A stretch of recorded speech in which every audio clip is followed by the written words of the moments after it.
Assalamualaikum warahmatullahi wabarakatuh. Pemirsa pecinta channel kami yang dirahmati Allah. Berikut kisah perjuangan Tunku Rusli Manager di pedalaman Kabupaten Pidi yang tiada hari tanpa bersama mesin berdum. Tunku Rusli pasangan hidup Ibu Rusmi ini sering disapa warga Gempang Maneto Keros yang tiada hari tanpa keliling kampung yak minta dengan berasap dapur keluarga. Menurut apa syarin dikhen mesin berdum karena aja dia bertutung dia dari jauh.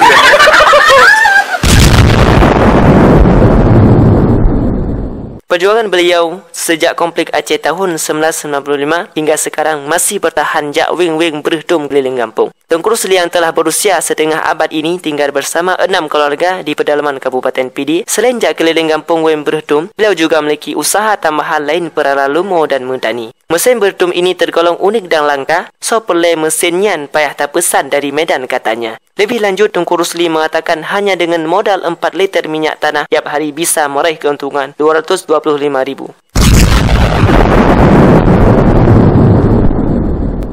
Jasa atau ongkos keliling berdum dalam bahasa Aceh disebut mawah, seare getanyo, seare ke rumpau mesin. Berdum termasuk bahan baku pembuang bambu, merupakan makanan ringan yang digemari kaum ibu saat musim hujan. Hana pepajo, cok berdum duk sambil poh cakra. Menye berdabuh lampisang duk epot Allah, hana tertudi tuan cukup mangan. Tunku Rusli saat konflik Aceh pernah ditiang di tentera di kawasan Belang Pandak Tangse. Itu mesin buat apa, Pak? Aku jawab, tak tahu, Pak. Setelah didengar suaranya oleh tentara, langsung dibilang, oh, mesin peledak itu, Pak. Padahal saya tidak tahu jawab bahasa Indonesia. Kebiasaan asai katuk Tunku Rusli sitka tandum lang kampung, puluhan kaum ibu kajak baber. Engkos menyangan pelang seare beli Rp14.000. Hanya kita tunggu 10 menit langsung tum. Demikian sekelas perjuangan Tunku Rusli yang mengiling kampung bersama mesin unik ini. Wassalamualaikum warahmatullahi wabarakatuh.